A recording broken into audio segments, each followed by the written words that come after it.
ऐसे ही पूरे बिरनी प्रखंड के अंदर 500 से हज़ारों एकड़ बागवानी लगी हुई है। इनका जो कर्म किए हैं वो यहाँ आने वाला भविष्य में लोग इसका जी, मजा चखेंगे, है कि नहीं? हमारी ज़मीन खूबसूरत हो रही है। हम खूबसूरत कर रहे हैं अपनी धरती माँ को। फलदार पौधों में हमारे पास यहाँ सागवन, गामहार, शीशम, केसी। वो एक मंडे टू फ्राइडे लाइफ रहती है और सैटरडे संडे बंदा वहाँ जीता है। चलिए ये शुरू करते टाइम हम 1 एकड़ बागवानी लगाने की शुरुआत हुई थी। आज यहाँ पर 7 एकड़ बागवानी है और सब मेरा नहीं है, सब अलग अलग लोगों का है, लेकिन सब एक साथ मिलके कर रहे हैं। आप बाउंड्री वॉल जैसे देख पा रहे होंगे अभी भी। ये उल्टी तरीके से बोलना चाहिए था। दिल्ली जैसे पॉल्यूटेड एरिया में से रहना और गांव की शुद्ध हवा में आना आपको कैसा लगा, ये बोल सकते थे। और आप सभी का खबर माटी पे स्वागत है। मैं बबलू सिंह। आज हम लोग जिस क्षेत्र पे आए हैं यहाँ पे आपको सिर्फ बगान दिख रहा होगा चारों तरफ। और आम का इतने बड़े जगह पे एक ऐसे भैया हैं जो मतलब अपने आप में पहले खुद मतलब दिल्ली जैसे शहरों में रहते थे और आज एक अपने ही गांव में आ करके और गांव के लोगों को जागरूक कर रहे हैं और खुद एक ऐसा काम कर रहे हैं जो आजकल के युवा ज़्यादातर इस तरह से काम से वो भागते हैं। तो उनकी कहानी उन्हीं के जुबानी सुनते हैं। तो चलिए आइए। तो क्या क्या नाम है आपका? संजय कुमार। तो संजय जी बताइए अपने बारे में ज़रा सा, आपका मतलब क्या बैकग्राउंड रहा है और ये आप क्या कर रहे हैं और क्या आपका मोटिव है, आपकी शिक्षा वगैरह क्या हुई? बैकग्राउंड से मैं एक बीकॉम का स्टूडेंट रहा हूँ। अपने पापा का बिजनेस है दिल्ली में वायर्स एंड केबल्स का। लास्ट 6 ईयर्स से गांव में है। तो आप दिल्ली में पले बड़े हैं? हाँ, दिल्ली में ही मेरा एजुकेशन हुआ एंड दिल्ली में ही मैं अपना बिजनेस, पापा का बिजनेस साथ में संभालता था। जॉब भी करी है मैंने वहाँ 6-7 महीने एक्सपीरियंस के लिए। एंड देन सब कुछ करने के बाद एक सुकून सुकून भरी ज़िंदगी जिसका सबको आशा रहता है। तो दिल्ली में आपका मतलब पढ़ाई एजुकेशन जो जिसको बोल सकते हैं 10 12 ग्रेजुएशन सब हाँ हाँ हाँ, सब सब वहीं सब पे? वहीं से, सब वहीं से। अच्छा आप जॉब भी कर चुके हैं? हाँ, जॉब मैंने वहाँ पर करा था। तो तो जॉब छोड़ने का रीज़न क्या था? कुछ नहीं, शील बायोटेक कंपनी है, आप सर्च कर सकते हैं। वर्टिकल गार्डन्स में काम करती है, दिल्ली, बॉम्बे, कलकत्ता, हर एक क्षेत्र के अंदर।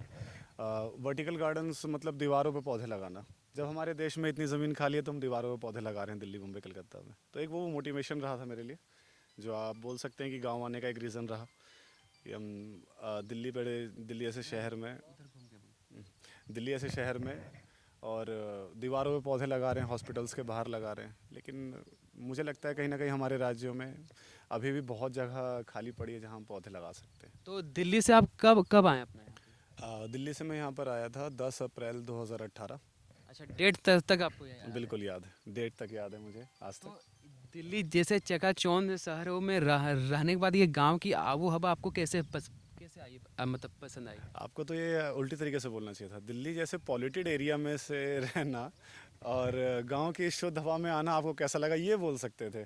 क्योंकि कुछ नहीं तो मैंने 2-4 साल तो जरूर ज़िंदगी के बढ़ा लिए हैं यहाँ पर आके। नहीं तो इसीलिए हम बोले ना कि अभी की जो युवा पीढ़ी है वो क्या चाहता है कि मतलब शहर का जो चकाचौंध लाइफ है एकदम स्टार वाला, वहाँ पे वो धूल और कण और पोल्यूशन को देखता ही कहाँ है?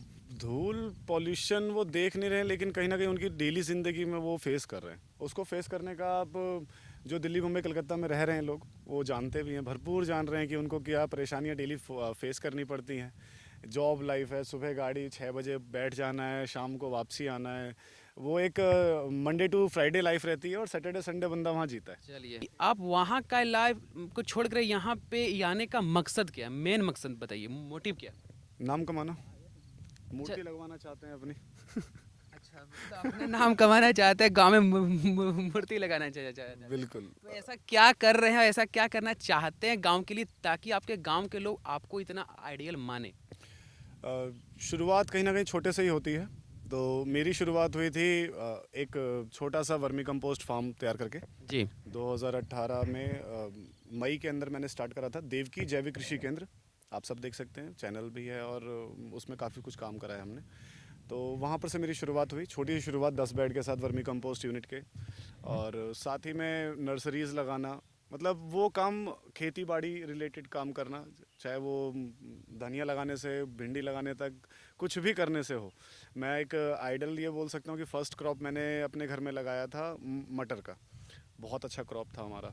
अच्छा, अभी आप एक नाम लिए हैं देवकी जैविक हाँ ठीक है, वो अभी वर्मी कंपोस्ट का एक नाम लिए, ठीक है। जी जी। तो वर्मी कंपोस्ट के बारे में थोड़ा संक्षिप्त में आप बताइए दर्शकों को कि आखिर वर्मी कंपोस्ट ये क्या चीज़ है। लोगों मतलब बहुत लोग जानते नहीं कि वर्मी कंपोस्ट होता क्या है, इसका क्या फ़ायदा है। वर्मी कंपोस्ट अगर आम भाषा में कहें तो केचुआ खाद एक हमारा जो किसानों का मित्र के नाम से जाना जाता है। अगर आप जी। सर्च करेंगे तो आपको मिल जाएगा। केचुए होते हैं ज़मीन के नीचे सतह में रहने वाले, जो कि मिट्टी को ऊपर नीचे करते हैं। वो नॉर्मली भी आपके खेत को उपजाऊ बना रहे हैं, बट उनसे ज़्यादा एक खाद बनाने के लिए हम गोबर का और सड़े गले पदार्थों का इस्तेमाल करते हैं, जिनको वो खा के और जो पॉटी करते हैं उसको हम खाद बोलते हैं।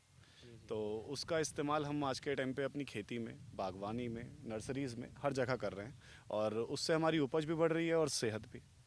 आप ये बताइए कि प्रेजेंट टाइम में आप क्या कर रहे हैं। प्रेजेंट टाइम में जैसे मैंने आपको बताया कि आइडियल बनने का कोशिश, तो एज अ सीईओ बिरनी उत्थान एफपीसीएल फार्मर प्रोड्यूसर ऑर्गेनाइजेशन, प्रधानमंत्री जी के सौजन्य से 10,000 एफपीओज़ का गठन करा गया था हमारे भारत सरकार के द्वारा, जी। जिसमें से एक एफपीओ बिरनी उत्थान फार्मर प्रोड्यूसर कंपनी लिमिटेड में एज अ सीईओ काम करता हूँ, चीफ एग्जीक्यूटिव ऑफिसर। और अभी हमारे एफपीओ में टोटल 750 फार्मर्स ज्वाइन हो चुके हैं, और उन सबको मोटिवेट करना, इंटीग्रेटेड फार्मिंग के बारे में बताना, मॉडरेट फार्मिंग के बारे में जानकारी देना, उनकी क्रॉप से लेकर उनके बीज तक का जो समस्याएं होती हैं, छोटी छोटी समस्याएं किसान की होती हैं, बहुत छोटी, मार्जिनल जिसको बोल सकते हैं, कि एक बीज लेने जाएंगे तो बीज भंडार में पूछना पड़ता है कि सर कौन सा लगाएं जिससे फसल अच्छी होगी। हाँ, सभी तो लोग चाहते हैं कि उससे अच्छा ही लेकर के क्रॉप काटने तक हम उनकी हर तरीके से हेल्प करते हैं। कोशिश ये रहती है कि अब देखिए, हमारी सरकार, झारखंड सरकार हो या भारत सरकार हो, बहुत सारी योजनाएं चलाती हैं किसानों के बारे में, लेकिन वो किसानों तक पहुंच नहीं पाती है। वहीं एक एफपीओ एक बहुत अहम रोल निभा रहा है, एफपीओ से किसानों को जागरूक करने का भी और योजनाएं तक पहुंचाने का। ठीक। अभी हम जनता जरेडी गांव के अंदर, बिरनी ब्लॉक, थाना बिरनी, जिला गिरिडीह, और पिन कोड 825324, झारखंड के अंदर अभी हैं। और ये टोटल 24 एकड़ का एक प्लॉट है, जो ये जिस एकड़ में हम लोग अभी मतलब चल रहे हैं, यहाँ पे कितना है। अभी यहाँ 7 एकड़ बागवानी प्रेजेंट है, 5 एकड़ का तालाब प्रेजेंट है, और बाकी ज़मीन अभी भी बंजर है, बट हम कोशिश कर रहे हैं कि आने वाले चंद सालों में उसको भी हरा भरा कर पाएँ। और ये अकेला मेरे बलबूते नहीं हुआ है, मैंने आपको कहा था ना कि जागरूक कर रहे हैं हम बिल्कुल किसानों को। बिल्कुल बिल्कुल। तो ये ये अकेला चना भाड़ नहीं नहीं। बिल्कुल बिल्कुल नहीं, अकेला चना कभी भांड नहीं फोड़ पाएगा, और वही चीज़ यहाँ पर है। मेरी यहाँ पर एक छोटी, बदलाव बदलाव चाहिए तो लोगों का साथ होना बहुत जरूरी है। बहुत ज़रूरी है। और मैं बहुत खुशकिस्मत हूँ कि मेरे जो भाई हैं या मेरे गांव के लोग हैं, उन्होंने सीखा नहीं, उन्होंने साथ मिलके चलना शुरू कर दिया। अगर केचुआ खाद मैं अकेले बना रहा था, तो आज मेरे गांव में 10-5 जने हैं जो बना रहे हैं, इस्तेमाल कर रहे हैं। मैं अकेला नहीं था जो खेती कर रहा था, जो धान की खेती के बाद कोई खेती नहीं करता था, लेकिन आज के टाइम पे वो अपने घर में खाने भर सब्जी, धान, गेहूं, हर तरीके की खेती कर रहे हैं। बागवानी शुरुआत करते टाइम हम 1 एकड़ बागवानी लगाने से शुरुआत हुई थी। आज यहाँ पर 7 एकड़ बागवानी है, और सब मेरा नहीं है, सब अलग अलग लोगों का है, लेकिन सब एक साथ मिलके कर रहे हैं। आप बाउंड्री वॉल जैसे देख पा रहे होंगे अभी भी। अच्छा, ये जो बागवानी अभी आप बोल रहे हैं, ये कितने मतलब टोटल ये मतलब कितने एकड़ में है, हाँ और यहाँ कितने प्रकार का पौधा है, जी। और आपका यहाँ से आप क्या आगे देखते हैं कि इसको आप किस स्तर तक ले जाना चाहते हैं। सर, यहाँ पर अभी 7 एकड़ बागवानी है, जिसमें 4 से 5 अलग अलग वैरायटी के पौधे हैं। अमरपाली, मालदा, दशहरी। सारे के सारे आम का ही है। जी, आम है, और फलदार पौधे हैं, और वनदार पौधे भी हैं कुछ। वनदार पौधों में हमारे पास यहाँ सागवन, गामहार, शीशम, केसी, ये 4 पौधे हैं। और कोशिश है कि कुछ चंदन के पौधे भी हम प्लांट कर पाएँ। को प्लांट करे थे, लेकिन वो सरवाइव नहीं कर पाए यहाँ पर एटमॉस्फेयर में। हाँ, चंदन। और जो प्लानिंग का आप बोल रहे हैं, वो प्लानिंग सर बहुत एक व्यापक पैमाने पे हम सोच रहे हैं आगे के लिए।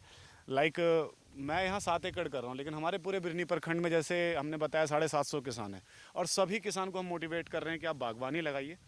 बागवानी के अंदर आप सब आज 5 साल इन्वेस्ट करेंगे, वो लाइफ टाइम आपको रिटर्न देने वाला है। हाँ, ये तो है। आपको ये नहीं सोचना होगा कि बुढ़ापे में मैं अपने बच्चों पे निर्भर रहूं, या मुझे कहाँ जाना है, क्या क्या करना है। जी। हमारी ज़मीन खूबसूरत हो रही है, हम खूबसूरत कर रहे हैं अपनी धरती माँ को। तो एक उस तरीके के नज़रिए से सोच के भी चलते। आप लोगों को मैं बता बता देना चाहता हूँ कि अगर इनके जैसा जो प्लॉट अभी आप देख रहे हैं, जो जहाँ तक ये बोल रहे थे अभी कि बिल्कुल बंजर ज़मीन था, इस बंजर ज़मीन को अभी आपको दिखाएंगे व्यू कि इस बंजर ज़मीन को ये इतना उपयोग लायक बना करके और इतना अच्छा सुंदर लग रहा है। और 4-5 साल के बाद अगर यहाँ पे आ करके अगर दोबारा हम लोग देखेंगे तो एक पूरा बागान तैयार हो जाएगा, जो कि आसपास लोगों का के लिए पॉल्यूशन तो मतलब कंट्रोल भी होगा और शुद्ध हवा होगी। और इनका जो कर्म किए हैं वो यहाँ आने वाला भविष्य में लोग इसका जी। मजा चखेंगे, है कि सर नहीं? यही तो होना चाहिए ना, हम अपनी पीढ़ी को क्या दे के जा रहे हैं। क्या देखे जा रहे हैं, बिल्कुल। क्योंकि हमारी देखिए सब लोग कहीं खाए पिए सोए और मर जाए तो फिर क्या है, क्या ही जिया उसने। मैंने शुरू में ही आपको कहा था ना कि मूर्ति लगवानी है, उसी के लिए मेहनत कर रहे हैं। थोड़ा सा मतलब पागलपन जरूरी है बिल्कुल जरूरी और मिजाजी में पागलपन जरूरी आज है। का नौजवान हमारा जुनूनी नहीं है, जुनूनी नहीं है। नहीं है वो। मतलब एक जैसे हमारे भी पिताजी ने बहुत, मैंने अपनी लाइफ में स्ट्रगल भी बहुत करा है और मतलब कहते हैं ना बहुत कुछ शौक भी पूरे करे हैं। लेकिन एक लाइफ अचीवमेंट के लिए मैं क्या कर रहा हूँ, मेरा फ्यूचर, मेरा भविष्य, मेरे बच्चे या मेरे उनके बच्चे क्या कहेंगे कि दादाजी क्या करके गए थे। तो कुछ वैसा भी सोच के चलना चाहिए ज़िंदगी में। हमेशा आप अपनी पीढ़ी को ही लेके मत चलिए, कोशिश करिए कि आप जो करें उससे आपका भी भला हो, आगे वाली पीढ़ी का भी हो और अपने आसपास के लोगों का भी हो। मतलब से स्वार्थी ना बने कि हम अपने अपने लिए जी लिए बस, बाकी बात लोग का क्या होगा क्या उसका कोई होगा पता समझ नहीं। नहीं आता है। जी तो युवाओं को ऐसा क्या कहना चाहेंगे आप? नौकरी ही ज़िंदगी में सब कुछ नहीं है, और सरकारी नौकरी तो बिल्कुल भी नहीं है। एक तो ये सबसे पहला बात यही बोलना चाहेंगे, कोशिश करिए कि अपनी ज़िंदगी में खुद काबिल बनिए और अपने साथ वालों को भी काबिल बनाइए। आप अगर एक चीज़ धर रहे हैं, जिनके पास नहीं है वो तो बेचारा परेशान है ही है, लेकिन जिनके पास है वो क्यों परेशान है भाई।